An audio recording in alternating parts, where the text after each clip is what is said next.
Hey guys, TheMIcroGarden here, and I just wanted to show you guys first, before I started the episode, what I woke up to this morning.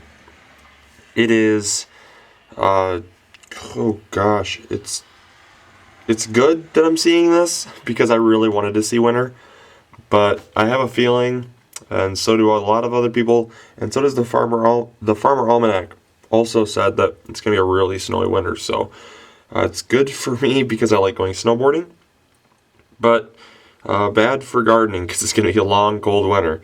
So I just wanted to show you guys that. We have about, I'd say at least an inch and a half, 2 inches maybe, and it's not stopping yet, so we're going to be getting more. Alright, I'll get into the episode now. Alright, so I usually don't do this typical type of vlog shot, where you're holding the camera, but my tripod is actually out in my car, and there's no way I'm going to go out in the snow. As you can see, there's no way I'm going to go out in that to go get my tripod, because I'm still in kind of like my pajamas, so not gonna not gonna make that trek out there yet. So I'm just gonna film like this for now, and we'll get it later. So I thought I'd do an update today on the plants because I'm not receiving any seeds right now because of Thanksgiving, and then because of the fact that we just got a ton of snow. It's probably going to be delayed a little bit, and just for some reason I'm not receiving packages. I'm not worried about it. They're on their way, so I should be getting more, and nothing else. Also, nothing is sprouting upstairs. Otherwise, I'd have something to show up there. Things are just kind of in between stages right now. I got all my live plants, which are great, but the thing you guys need to remember is the fact that the seeds don't just pop up in a couple minutes once you plant them. You gotta wait, and that's the worst part of gardening, is actually the wait. So I just thought I'd do an update on how the plants are doing, because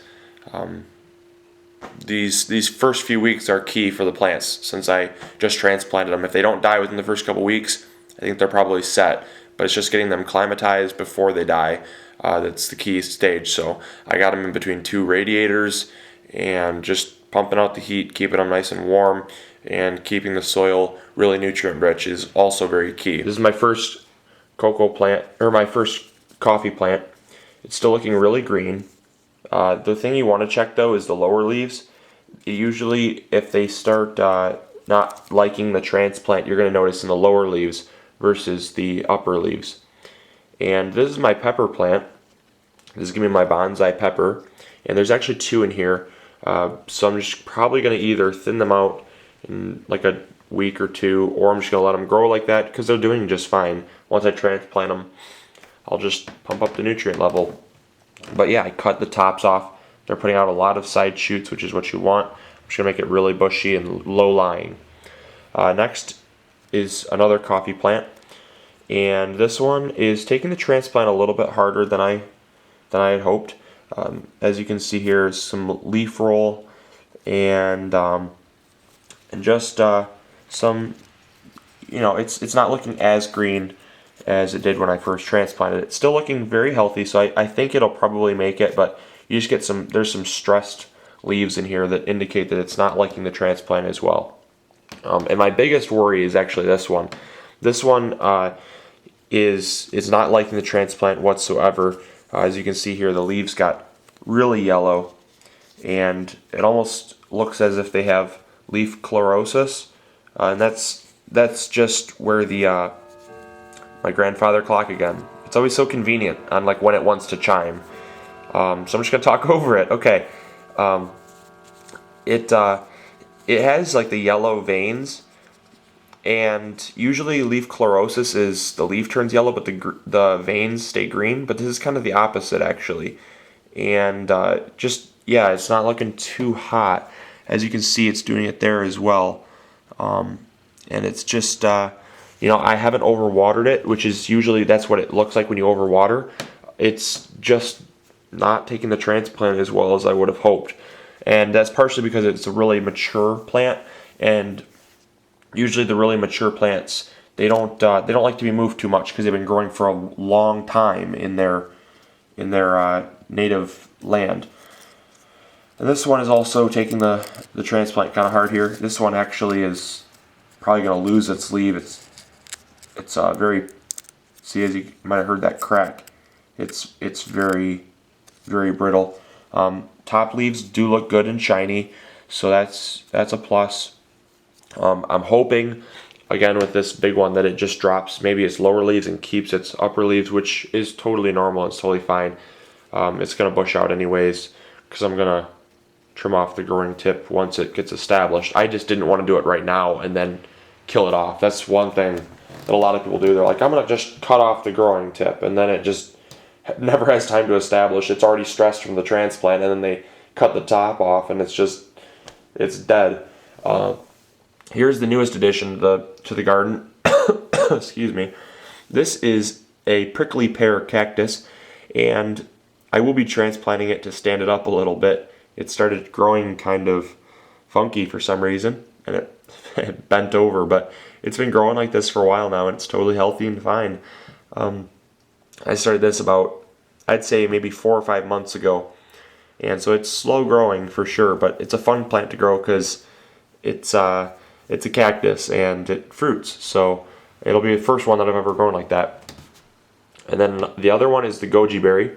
It's really hard to tell how this is taking the transplant because of how small and how little leaves there are on this thing.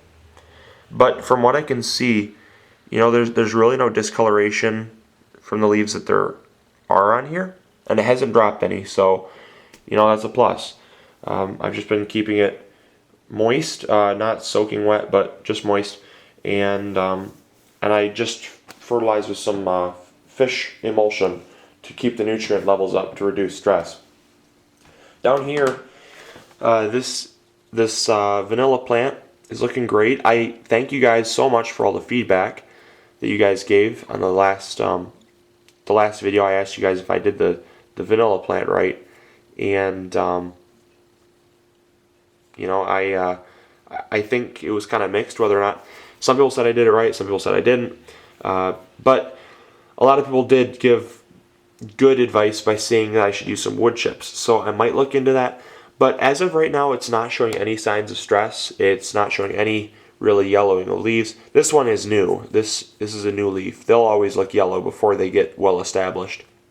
But yeah, it's not really showing any stressed leaves that are yellow. And I have it in a nutrient-rich solution, and I haven't really buried any more of the stem, which is what they said not to do. So I think it's going to be fine. So I'm going to leave it just the way it is and not stress it out anymore.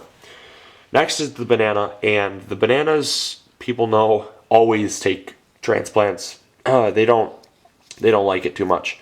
So I cut off a leaf. It didn't fall off. I just chopped it right off because it was dying, and it just takes energy away from the plant when it's dying like that. And then this leaf, it's on its way out, but I'm hoping it's going to perk around because I need it to produce some energy for the plant in the short stages of this transplant. Once it's got its next little leaf out here that's coming out, this thing has been growing. This little new leaf shoot has been growing for probably a good 3 days now, and I've been able to see it grow every single day. So it's gonna be out fairly soon. And once this is out, I can just chop this off or just cut it back on an angle, like on a 45-degree angle, and hopefully that'll stop that leaf from dying back any further. But I just need something out there to produce some energy. Goji berry, or not goji berry, sorry, the fajoa is doing phenomenal. I absolutely am super pleased with the way it's been growing, and it's not showing any signs of transplant shock. The leaves are still really, really waxy and thick and very healthy. Everything I can see looks healthy. I haven't really ever grown one, so I don't know how it's doing. The lime tree is, I didn't transplant this, so it's doing phenomenal. It's putting out more and more flowers. As you can see, there's a new bunch of flowers there. How beautiful that is. Wow, that's great. I always love the smell of them too. But it's putting out new flower bunches there, new flower bunches there, just put out more flowers there. Look at all these things. I cannot stop this thing from flowering. Like, it demands that it flowers. So then the limes are actually getting a fair size, so it's pretty cool. And coming over here is the dwarf Meyer lemon. Leaves are getting really nice size, so that's always a great sign when it starts enlarging the leaves. Lets you know that you're doing something right. And yeah, nothing really further to comment on this other than the fact that its leaves are getting bigger. It should be putting out a new leaf set pretty soon, so I'm looking forward to that. And last but not least is the cocoa plant, or the cocoa tree. And the cocoa tree is doing awesome. Oh my goodness. I just put out this leaf during transplant almost. It was small, and it's gotten so much bigger since I've actually planted it. And the leaves are always yellow when you first get new leaves, and they're always very flimsy like that. They always hang down like that for some reason. I don't know why. And then as they grow, they stiffen up and they stand up straight, and they get really shiny and just really like thick and amazing. So it's a cool plant. It's a great plant. I'm so glad I got the opportunity to grow this, because it's going to be a fun one to grow. And as soon as it reduces its plant shock, I'm going to cut it off at about probably here. So it's going to be a cocoa bush, and it's going to be sweet. I'm really excited about it. Actually, and last but not least is the pineapple. Now I know there's really no way I can keep this a dwarf, but it is an exotic. It is really nothing I can have over in the MicroGardener channel, so please accept it into the family. And I'm going to be doing updates on this and other stuff because it is an exotic, and it is Michigan, and pineapples don't grow in Michigan. So I want to welcome this into the family, into the MicroGarden family. It's so healthy, and I started this about a year ago, and I just fertilized it, and it's sprawling out its leaves, looking amazing. And yeah, so I'm really excited for it, and I'm hoping it's going to put out fruit fairly soon. So that is the update. I hopefully will be getting some more seeds to sprout fairly soon. The cherimoyas are just at sprouting, like they're just breaking the surface right now.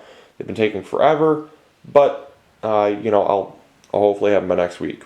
But anyways, so that is the update. Hopefully you guys enjoyed that episode, and I will be having more as more stuff comes in. I'll keep you guys updated, and anything else cool that I think I'd like to show you guys. So as always, is the MicroGarden, and I will talk to you guys later. See ya. Bye.